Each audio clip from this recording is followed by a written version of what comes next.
Hello friends, जय हिंद, वंदे मातरम। Welcome back to our YouTube channel. Friends, आज हम बात करने वाले हैं विश्व के अंदर एक और नए तरीका का जो एआई बस्ट है वो होने वाला है। और मैं इसको प्रिडिक्ट बहुत ही लंबे समय से कर रहा हूं और मैंने इसके लिए मोर देन 10 वीडियो से ज़्यादा बनाए हैं, अलग अलग चैनल्स हैं वहां अपलोड करे हैं। लेकिन मैंने ये जो बस्ट है बहुत समय पहले इसको प्रिडिक्ट कर लिया था और कारण था ओवर वैल्यूएशन।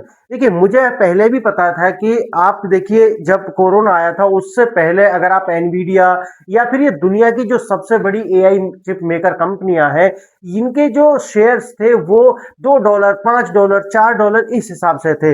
लेकिन आप देखेंगे पिछले 4 से 5 वर्ष के अंदर ही ये कम से कम 50 गुना ज्यादा होने के बाद में 200 से $250, $201, $250 यानी इस बीच में आ गए हैं। आप समझ सकते हैं कि ऐसा ग्रोथ अगर देखने के लिए मिला है तो सीधा सा एक बात है कि लोगों ने इसके अंदर आंख बंद करके पैसा इन्वेस्ट किया है। लोगों ने इसके जो डिमांड है शेयर्स की वो बढ़ी है, लेकिन वास्तव में जो मार्केट का कैपिटलाइजेशन है वो उस हिसाब से हुआ नहीं है और एक बबल क्रिएट हो गया था पूरी दुनिया के अंदर। और हमें तब भी लग रहा था और हम लगातार इस पर वीडियो बना रहे हैं जब से कि भाई ये एक नए तरीका का बस्ट है और जब आएगा तो इससे जो बड़े प्लेयर्स हैं वो तो लाभ लेकर के निकल जाएंगे, लेकिन जो आम इन्वेस्टर्स है, छोटा इन्वेस्टर है जिसके पास में बहुत ज्यादा नॉलेज बेस भी नहीं है, वो इसके अंदर फंसने वाला है। यानी कि पैसा आपकी जेब से जाएगा और वही होने वाला हुआ है। देखिए क्या हुआ है, और मैंने एक वीडियो पहले भी बनाई थी और मैं इसका उसका भी जिक्र इसमें करने वाला हूं, इसे देखना। अब हुआ क्या है कि ये जो KOSPI है, यानी कि दक्षिण कोरिया साउथ कोरिया का बेंचमार्क इंडेक्स, जो जून 2026 के अपने पीक से, यानी कि 2 जून 2026 में वो अपने पीक पर था, वहां से देखा जाए तो कितना 44% तक कम हो गया है। और जब 44% तक कम हुआ है तो लगभग $2 ट्रिलियन का इसमें लॉस हुआ। अब आप मुझे बताइए कि वो $2 ट्रिलियन कहां जाएंगे, किससे आए हैं और जाएंगे कहां? यानी कि आए किससे हैं? यानी कि आम लोगों से आए हैं और जाएंगे कहां? ये जो बिलीनियर्स हैं इनकी जेब में जाएंगे। अब देखना इसे आप इस तरह का अगर आप देखोगे तो एक क्रैश जो है आ चुका है मार्केट के अंदर। जब क्रैश आर्टिफिशियल इंटेलिजेंस के आसमान छूने वाले वैल्यूएशन पर होता है, उस समय पर ही इन्वेस्टर्स क्या लगता है कि भाई अब ये सबसे पीक पर है, अब हम क्या करें, अब अपने जो शेयर्स हैं उनको बेचना शुरू कर दें। और जैसे ही बेचना शुरू करते हैं तो वैल्यूएशन क्या है, मैंने जैसे कि बताया कि अगर मार्केट में सप्लाई बढ़ेगी तो उसकी जो डिमांड है वो कम हो जाएगी, और डिमांड कम होगी और सप्लाई ज्यादा होगी तो प्राइस क्रैश करने वाले हैं। तो देखिए सीधा सा यहां पर भी वही है कि इन्वेस्टर्स जो है वो उनका पैसा डूबा। और कौन से इन्वेस्टर्स हैं वो? ये जो एआई बबल बना है, ये एआई बबल क्यों बना है? ओवर वैल्यूएशन की वजह से बना है, ये मैंने आपको बताया। अब चिप जायंट्स की जो पिटाई हुई है, आप इसे भी देख सकते हैं, वो लगभग जैसे SK हाइनिक्स है, लगभग 52% तक के उसके जो शेयर प्राइस है, जो वैल्यूएशन है वो कम हो चुका है। अब ये पैसा किसका है? अब आप देख सकते हैं ETFs का, देख लीजिए आप, ओवरडोज हो चुका था, इसीलिए 2 से 3 गुना ज्यादा जाकर के ये जो लीवरेज था, ये लीवरेज फंड्स भी जो खत्म हो चुके। और इसका जो दर्द है मैं आपको दिखाऊंगा कि जो साउथ कोरिया है उसके जो आम लोग हैं उन्हें क्या दर्द है, वो क्या बोल रहे हैं।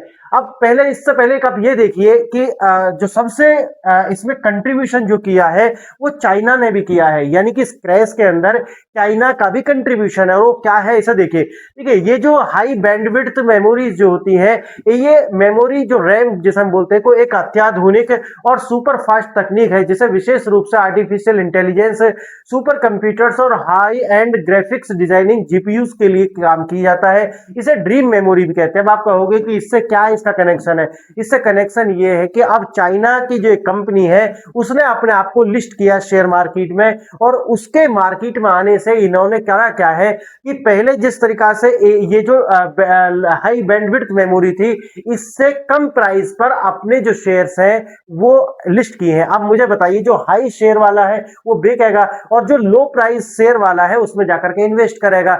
अब हुआ क्या है वो तो मैं आपको आगे दिखाऊंगा ही इसमें। तो ये जो HBM है, ये 3D बिल्डिंग जैसा ढांचा होता है, और ये करने वाला कौन है? चाइना ने। चाइना ने ये जो टेक्नोलॉजी है इसको सस्ते रेट पर मार्केट में लेकर के आया, और जैसे ही उन्होंने इसको लिस्ट किया है उसे भी अब आप देख सकते हैं क्या हुआ। देखिए, संघाई स्टॉक एक्सचेंज पर चीनी चिप मेकर कंपनी जिसका नाम है चोंगशिन मेमोरी टेक्नोलॉजी, ये CXMT की बम्पर लिस्टिंग का दक्षिण कोरियाई बाजार के क्रैश होने में बहुत बड़ा योगदान है। जो मैं अभी आपको बता रहा था सेम वही है कि इन्होंने सस्ते में जब आपको मिलेगा तो इन्वेस्टर क्या करेगा, देखिए जब कोई भी शेयर सस्ते में होता है उस समय पर उसको खरीद लिया जाए और जब वो हाई प्राइस पर होता है तो उसको बेचा जाए। तो बिल्कुल उन्होंने यही कार्य किया है।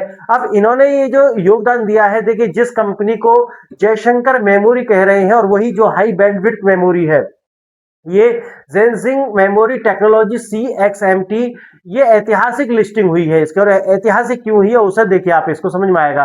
धमाकेदार शुरुआत 27 जुलाई 2026 को चीन की मेमोरी चिप बनाने वाली कंपनी ने अपने आप को शंघाई स्टॉक एक्सचेंज के स्टार मार्केट में अपना पहला कदम रखा। और जब उन्होंने पहला कदम रखा तो 466% की भारी उछाल।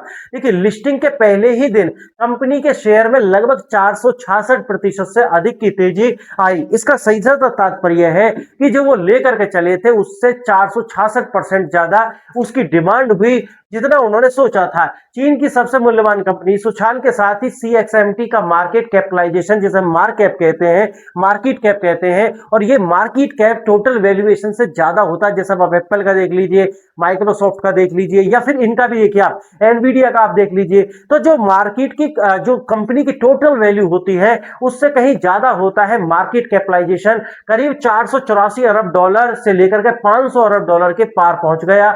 ICBC बैंकों को पीछे छोड़ करके इसे चीन की सबसे बड़ी लिस्टेड कंपनी बना दिया। दक्षिण कोरियाई बाजार पर इसका सीधा असर क्या था? मेमोरी चिप और सेमीकंडक्टर बाजार में दक्षिण कोरिया की कंपनी जैसे सैमसंग हो या SK हाइनिक्स का एक छत्र राज रहा है। और ये जो एक छत्र राज है वो अब टूट रहा है, क्योंकि एनवीडिया जो चिप बनाएगी वो इसी HBS से जो है बनाने वाली है। देखिए कड़ी प्रतिस्पर्धा का डर है। अब ड्रीम मेमोरी का उत्पादन में आत्मनिर्भरता हो रहा है चीन, और चीन जो है वो सस्ते दाम पर उसे मार्केट के अंदर लाने वाला है। और लोगों को लगा कि अगर ये सस्ते मार्केट में आएंगे तो हमारे जो शेयर्स हैं उनके प्राइस कम हो जाएंगे, बेहतर होगा कि उसे निकाल दें। और ये स्पेकुलेशन ही था जिसकी वजह से ये क्रैश आपको $2 ट्रिलियन का देखने के लिए मिला है। और ये मैं आपको पहले बता चुका हूं कि वो SPI इंडेक्स में भारी गिरावट क्यों आई है। अब देखिए लगभग 40 से 44% तक टूटा है, जिसका लगभग $2 ट्रिलियन अगर हम वैल्यूज में देखेंगे तो वो $2 ट्रिलियन के आसपास निकल करके आता है। अब अगर आप इसे देखिए आपको और भी समझ में आएगा। दक्षिण कोरिया में आर्टिफिशियल इंटेलिजेंस के बबल फूटने और शेयर बाजार में भारी गिरावट ने गंभीर सामाजिक संकट पैदा कर दिया। देखिए सबसे बड़ी बात यह है कि मार्केट में जो हो गया वो तो समझ में आ गया, लेकिन ये जो मार्केट में हुआ है इससे सोशल ट्रेजेडी के रूप में क्यों देखा जा रहा है, इसे आप अगर समझेंगे तो शायद आपको इसकी गंभीरता समझ में आएगी। देखिए सोशल ट्रेजेडी के रूप में सामने इस वित्तीय आपदा के कारण देश के लाखों आम नागरिक और युवा निवेशकों में जीवन भर की जो कमाई है और समाज में गहरी हताशा जो है वो देखने के लिए मिल रहा है। अब ये जो एक तरीका से डेथ स्पाइरल इसे बोला जा रहा है। अब संकट समय है, यहां तक देखिए इसको लीवरेज और कर्ज का डेथ स्पाइरल बोला जा रहा है। आप समझ रहे हैं कि यहां पर एक व्यक्ति रो रहा है और रोते हुए वो कह रहा है कि भाई देखिए साउथ कोरिया का अगर आप सामाजिक स्थिति देखते हो तो साउथ कोरिया में घर बनाना, अपना घर बनाना वहां पर एक सामाजिक प्रतिष्ठा का विषय होता है। अगर आप टोटल जो फर्टिलिटी रेट होता है वो अगर आप उसे देखेंगे तो 1 के आसपास पहुंच चुका है। आप सोचिए 1 के आसपास, क्यों? क्योंकि वहां पर शादी करना और बच्चे पैदा करना एक लग्जरी हो चुकी है। समझिए इस बात को। तो आप इस स्थिति में जो उन्होंने घर के लिए पैसे बचाए थे, अपने जीवन भर की जो कमाई थी, उन्होंने सोचा था कि आज हम यहाँ पैसे लगा देंगे और 2 से 3 साल के अंदर ही वो हमें डबल ट्रिपल होकर के मिलेगा। वो सारे सपने चकनाचूर हो गए और सारा पैसा जो बड़े अरबपति हैं, बड़े बिलियनियर्स हैं, वो कमा करके बाहर निकल गए। और इसीलिए इसको क्या कहा जा रहा है, इसे साउथ कोरिया में सोशल ट्रेजेडी कहा जा रहा है। मार्जिनल कॉल्स की मार की वजह से ऐसा हुआ है। जबरन लिक्विडेशन, बाजार गिरते ही लगभग 12 लाख निवेशकों को मार्जिन कॉल्स का सामना करना पड़ा। पैसे न चुका पाने के कारण 3.6 लाख से अधिक खातों को जबरन बंद कर दिया गया है। अपार्टमेंट फंड, देखिए ये जो शब्द है इसे याद रखना, ये होता है अपार्टमेंट फंड। अपार्टमेंट फंड वो होता है जब, क्योंकि मैंने जैसे कि आपको बताया कि साउथ कोरिया में एक घर बनाना, अपना घर बनाना ये जीवन का सपना है और ये सक्सेस का पैमाना भी है। अगर किसी ने घर बना लिया तो आसान, और उसका नौकरी है तो आसानी से शादी हो जाएगी और ये सक्सेस का पैमाना माना जाता है किसी भी समाज में। आप यह देखिए, साउथ कोरिया में जो अपार्टमेंट फंड होता है, ये ऐसा फंड होता है कि व्यक्ति सोचता है कि एक दिन मैं अपना घर बनाऊंगा, और ये अपार्टमेंट फंड इसके अंदर खाली हो चुके हैं। देखना, अपार्टमेंट फंड और जमा पूंजी का खत्म होना, हाउसिंग क्राइसिस का असर। दक्षिण कोरिया में रियल एस्टेट और अपार्टमेंट खरीदना जीवन का सबसे बड़ा लक्ष्य माना जाता है। पहले से चल रहे हाउसिंग क्राइसिस के कारण युवाओं के लिए घर खरीदना मुश्किल था, इसीलिए उन्होंने जल्दी पैसा कमाने के चक्कर में यहां पर अपने घर का फंड भी जो है वो लगा दिया और सपने चकनाचूर हो गए, क्योंकि सारी की सारी कमाई डूब गई। और देखिए, एक वाक्य आप पढ़ेंगे तब आपको शायद इस दर्द की गहराई समझ में आएगी। एक व्यक्ति है जो नौजवान है, 30 साल के आसपास है, वो क्या कहता है, मेरी लाइफ बर्बाद हो गई। वो क्या कहता है, मेरी लाइफ बर्बाद हो गई, और अब उसके पास कुछ पैसे नहीं बचे, क्योंकि जो उसका अपार्टमेंट फंड है वो खत्म हो चुका है। शायद वो जीवन में अब कभी घर नहीं बना पाएगा और वो कभी जीवन में शादी नहीं कर पाएगा, क्योंकि शादी करना वहां पर एक लग्जरी है, जो मैंने आपको शुरू में बताया। अब देखिए, युवाओं पर सबसे ज्यादा मार पड़ रही है, 30 साल से कम उम्र के शिकार हुए हैं। एक रिपोर्ट के मुताबिक इस क्रैश में जिन लोगों के अकाउंट लिक्विडेट हुए हैं उनमें 60% से अधिक ऐसे लोग हैं जिसकी उम्र 30 वर्ष से कम है। सोचिए इस बात को। करियर की शुरुआत में ही कर्ज में डूब चुके हैं और उनका जो भविष्य है वो अंधकार में हो चुका है। गंभीर मानसिक तनाव और सरकार की आपातकालीन कदम। सोशल मीडिया पर देखिए, मनी कंट्रोल रिपोर्ट के अनुसार कोरिया, यानी मनी कंट्रोल आप जानते हैं कि एक रिपोर्ट करता है सारा, मनी कंट्रोल की रिपोर्ट के अनुसार कोरियाई सोशल मीडिया प्लेटफॉर्म पर लोग अपने पोर्टफोलियो के स्क्रीनशॉट साझा कर रहे हैं और अपने सोचिए जीवन लीला को ही खत्म करने की बात कर रहे हैं। ये बड़ी बात है। हेल्पलाइन की शुरुआत की गई है, लेकिन सबसे बड़ी बात यहाँ पे क्या है उसे समझने कि इससे भारत में क्या सीखा, और दूसरा सवाल ये आएगा कि भारत में ऐसा क्यों नहीं होता कि जिस तरीका से साउथ कोरिया में हुआ, और जो मैं भी आपको एक और दिखाऊंगा कि अमेरिका में पहले ये हो चुका है और मैंने इसके लिए वीडियो बनाई थी, और देखिए आज भी दिखाऊंगा उसे। लेकिन भारत में आप जानते हैं कि जो सेबी हमारी एक संस्था है उसने इस सबको रोके हुआ है। कैसे देखा, इसे देखिए आप। भारत में जैसे पहले इसे आप देखिए कि अमेरिका में ही कैसे आया है, उसे भी आप देखेंगे, फिर मैं आपको लास्ट में दिखाऊंगा। देखिए, दक्षिण कोरिया के जो KOSPI इंडेक्स में आए हालिया क्रैश की तरह ही अमेरिकी शेयर बाजार जैसे नेस्डेक इंडेक्स में AI बबल, ये artificial intelligence bubble, over valuation के लिए भारी गिरावट देखने के लिए मिला था, और मैंने उस समय वीडियो बनाया था, जिसका एनवीडिया हो गया या Microsoft, alphabet, Google, Amazon, Meta, open chat GTP, इन सभी में जो है जो निवेशक थे वो घबराए हुए थे, और मैंने बताया था उस समय पे भी लगभग $3 ट्रिलियन का इसके अंदर झटका लगा था। अब आप समझ सकते हैं।